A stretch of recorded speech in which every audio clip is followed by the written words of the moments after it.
शांति। Good morning. 25 मई 2024 की मुरली का सार है, मीठे बच्चे, बाप आए हैं तुम्हें सिविल चक्षु देने। तुम्हें ज्ञान का तीसरा नेत्र मिला है, इसलिए यह आंखें कभी भी क्रिमिनल नहीं होनी चाहिए। प्रश्न है, तुम बेहद के सन्यासियों को बाप ने कौन सी एक श्रीमत दी है? उत्तर है, बाप की श्रीमत है तुम्हें नर्क और नर्कवासियों से बुद्धि योग हटाकर स्वर्ग को याद करना है। गृहस्थ व्यवहार में रहते नर्क को बुद्धि से त्याग दो। नर्क है पुरानी दुनिया, तुम्हें बुद्धि से पुरानी दुनिया को भूलना है। ऐसे नहीं, एक हद के घर को त्याग कर दूसरी जगह चले जाना है। तुम्हारा बेहद का वैराग्य है। अभी तुम्हारी वानप्रस्थ अवस्था है, सब कुछ छोड़ घर जाना है। ओम शांति। श्री भगवान वाच। और कोई का नाम नहीं लिया, इनका अर्थात ब्रह्मा नाम भी नहीं लिया। पतित पावन वह बाप है, तो जरूर वह यहाँ आएगा पतितों को पावन बनाने लिए। पावन बनाने की युक्ति भी यहाँ बताते हैं। शिव भगवान वाच है ना, न कि श्री कृष्ण भगवान वाच है। यह तो जरूर समझाना चाहिए, जबकि बैज लगा हुआ है। रचयिता और रचना के आदि मध्य अंत का सारा राज यहाँ इस बैज में दिखाया हुआ है। यह बैज कोई कम नहीं है, इशारे की बात है। तुम सब नंबरवार पुरुषार्थ अनुसार आस्तिक हो। नंबरवार जरूर कहेंगे। कई है जो रचता और रचना का ज्ञान भी नहीं समझा सकते हैं, तो सतो प्रधान बुद्धि थोड़े ही कहेंगे। सतो प्रधान बुद्धि फिर रजो बुद्धि तमो बुद्धि भी है। जैसा जैसा जो समझते हैं वैसा टाइटल मिलता है।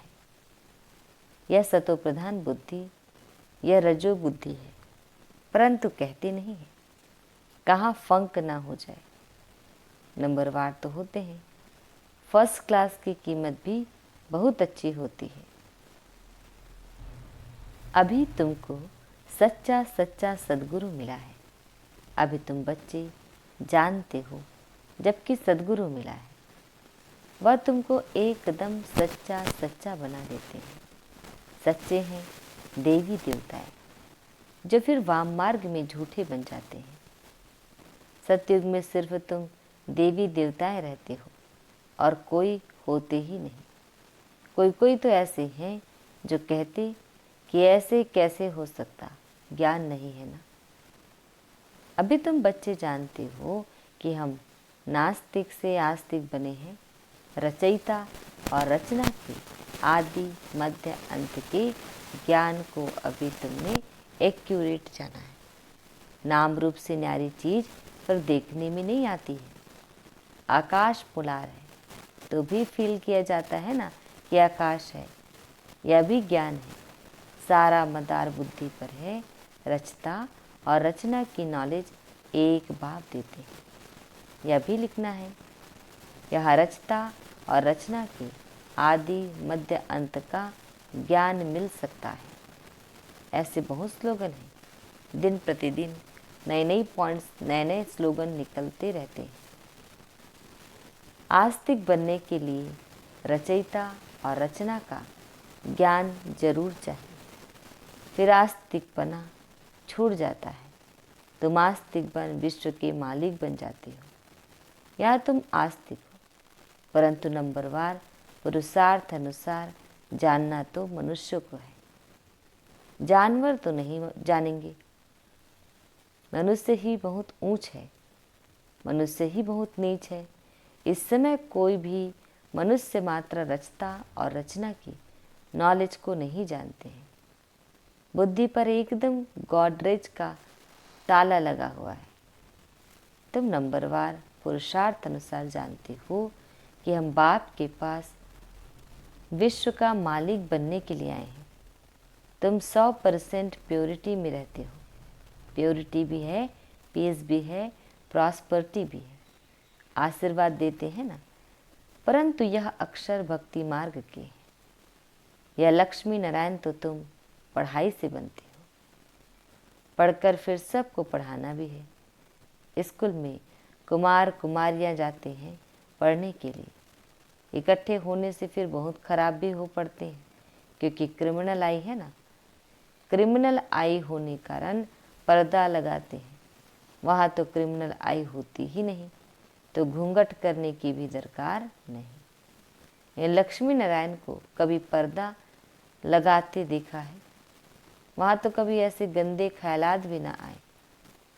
यहाँ तो है ही रावण राज्य। यहाँ आंखें बड़ी शैतान है। बाप आकर ज्ञान के चक्षु देते हैं।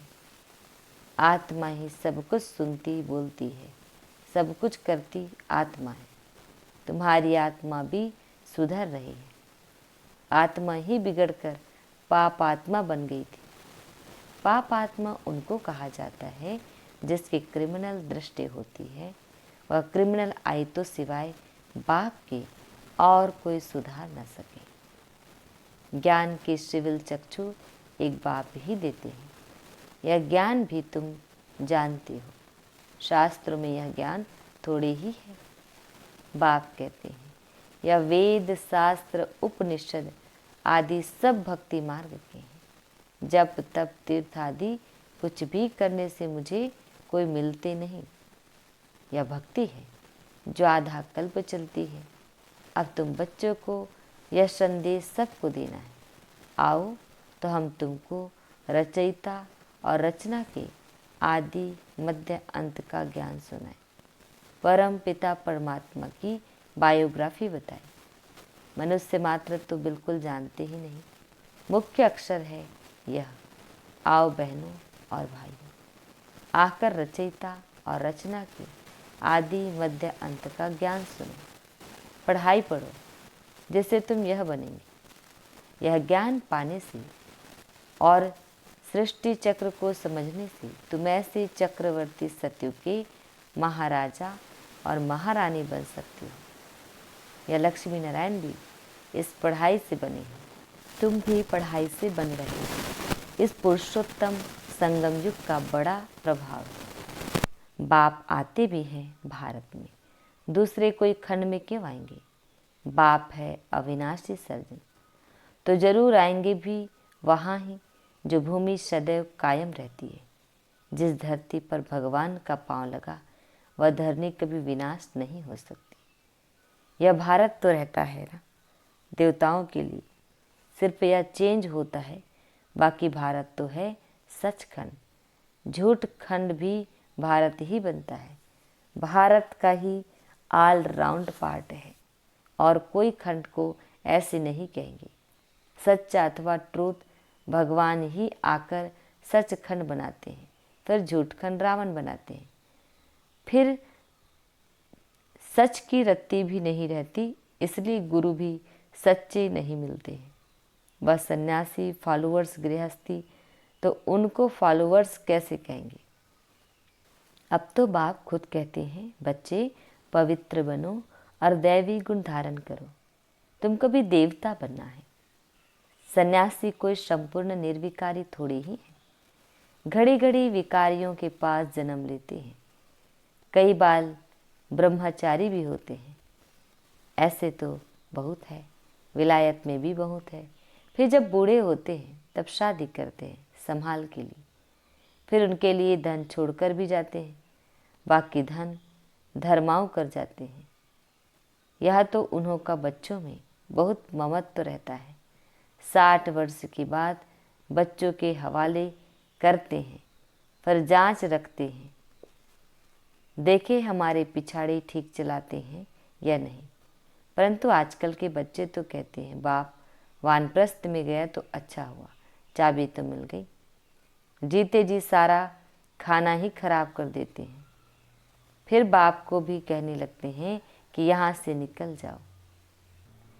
तो बाप समझाते हैं, प्रदर्शनी में तुम यह लिख दो कि बहनों भाइयों, आ करके रचता और रचना के आदि मध्य अंत का ज्ञान सुनो। इस सृष्टि चक्र के ज्ञान को जानने से तुम चक्रवर्ती देवी देवता, विश्व के महाराजा महारानी बन जाएंगे। या बाबा बच्चों को डायरेक्शन देते हैं। अब बाप कहते हैं, यह है बहुत जन्मों के अंत का जन्म, मैं इनमें ही प्रवेश करता हूँ। ब्रह्मा के सामने है विष्णु, विष्णु को 4 भुजाएं क्यों देते हैं? 2 है मेल की, 2 है फीमेल की। यह 4 भुजा वाला कोई मनुष्य थोड़ी ही होता है। यह समझाने लिए विष्णु अर्थात लक्ष्मी नारायण ब्रह्मा को भी दिखाते हैं। 2 भुजा ब्रह्मा की, 2 भुजा सरस्वती की। दोनों बेहद के सन्यासी हो गए। ऐसे नहीं सन्यास कर फिर दूसरी कोई जगह चले जाना है, नहीं। बाप कहते हैं, गृहस्थ व्यवहार में रहते नरक का बुद्धि से त्याग करो। नरक को भूल स्वर्ग को बुद्धि से याद करना है। नरक और नरकवासियों से बुद्धि योग हटाए, स्वर्गवासी देवताओं से बुद्धि योग लगाना है। जो पढ़ते हैं उनकी बुद्धि में तो रहता है ना कि हम पास करेंगे फिर यह बनेंगे। आगे गुरु करते थे जब वानप्रस्थ अवस्था होती थी। बाप कहते हैं, मैं भी इनकी वानप्रस्थ अवस्था में ही प्रवेश करता हूँ, जो बहुत जन्मों के अंत के जन्म में है। भगवान आवाज, मैं बहुत जन्मों के अंत वाले जन्म में ही प्रवेश करता हूँ। जिसने शुरू से लेकर अंत तक पाठ बजाया है उसमें ही प्रवेश करता हूँ, क्योंकि उनको ही पहले नंबर में जाना है। ब्रह्मा सो विष्णु, विष्णु सो ब्रह्मा, दोनों को 4 भुजाएं देते हैं। हिसाब भी है, ब्रह्मा सरस्वती सो लक्ष्मी नारायण, फिर लक्ष्मी नारायण सो ब्रह्मा सरस्वती बनते हैं। तो तुम बच्चे झट या हिसाब बताते हो। विष्णु अर्थात लक्ष्मी नारायण 84 जन्म लेते लेते फिर आकर साधारण या ब्रह्मा सरस्वती बनते हैं। इनका नाम भी याद में बाबा ने ब्रह्मा रखा है, नहीं तो ब्रह्मा का बाप कौन? जरूर कहेंगे शिव बाबा, कैसे रचा, एडॉप्ट किया। बाप कहते हैं, मैं इनमें प्रवेश करता हूँ तो लिखना चाहिए शिव भगवान आवाज, मैं ब्रह्मा में प्रवेश करता हूँ जो अपने जन्मों को नहीं जानते हैं। बहुत जन्मों के अंत के भी अंत में मैं प्रवेश करता हूँ, वह भी जब वानप्रस्थ अवस्था होती है तब आता हूँ, और जब दुनिया पुरानी पतित होती है तब मैं आता हूँ। कितना सहज बताते हैं। आगे 60 वर्ष में गुरु करते थे, अभी तो जन्म से ही गुरु करा देते हैं। यह सीखे हैं इन क्रिश्चियन से। अरे छोटेपन में गुरु कराने की क्या दरकार? समझते हैं छोटेपन में मरेंगे तो सदगति को पालेंगे। बाप समझाते हैं, यहाँ तो कोई की सदगति हो ना सके। अभी बाप तुमको कितना सहज समझाते, अरूज बनाते हैं। भक्ति में तो तुम सीढ़ी ही उतरते आए हो। रावण राज्य है ना, विशेष दुनिया शुरू होती है। गुरु तो सबने किया है, या खुद भी कहते हैं हमने गुरु बहुत किए। भगवान जो सबकी सदगति करते हैं उनको जानते ही नहीं। भक्ति की भी बहुत कड़ी जंजीरें बन पड़ी है। जंजीरें कोई मोटी होती है, कोई पतली होती है। कोई भारी चीज़ उठाते हैं तो कितनी मोटी जंजीर से बांधकर उठाते हैं। इनमें भी ऐसे है, कोई तो झट आकर तुम्हारी सुनेंगे, अच्छी रीति पढ़ेंगे, कोई समझते ही नहीं। नंबरवार माला के दाने बनते हैं। मनुष्य भक्ति मार्ग में माला सिमरते हैं, ज्ञान कुछ भी नहीं है। गुरु ने कहा माला फेरते रहो, बस राम राम की धुन लगा देते हैं। जैसे बाजा बजता है, आवाज़ बड़ा मीठा लगता है, बस बाकी जानते कुछ भी नहीं। राम किसको कहा जाता, श्री कृष्ण किसको कहा जाता, कब आते हैं, कुछ भी जानते नहीं। श्री कृष्ण को भी द्वापर में ले गए हैं। यह किसने सिखाया? गुरुओं ने। श्री कृष्ण द्वापर में आया तो बाद में कलयुग आ गया, तमो प्रधान बन गए। बाप कहते हैं, मैं संगम पर ही आकर तमो प्रधान से सतो प्रधान बनाता हूँ। तुम तो कितने अंध श्रद्धालु बन पड़े हो। बाप समझाते हैं, जो कांटे से फूल बनने वाले होंगे वह झट समझ जाएंगे, कहेंगे यह तो बिल्कुल सत्य बात है। कोई कोई लोग अच्छी रीति समझते हैं तो तुमको कहते कि तुम बहुत अच्छा समझाते हो। 84 जन्मों की कहानी भी बरोबर है। ज्ञान सागर तो एक बाप है जो आकर तुम्हें पूरा ज्ञान देते हैं। अच्छा, मीठे मीठे शिकल्ले बच्चों प्रति माता पिता बाप दादा का याद प्यार और गुड मॉर्निंग। रूहानी बाप की रूहानी बच्चों को नमस्ते। हम रूहानी बच्चों की रूहानी माता पिता बाप दादा जी को याद प्यार गुड मॉर्निंग और नमस्ते नमस्ते नमस्ते।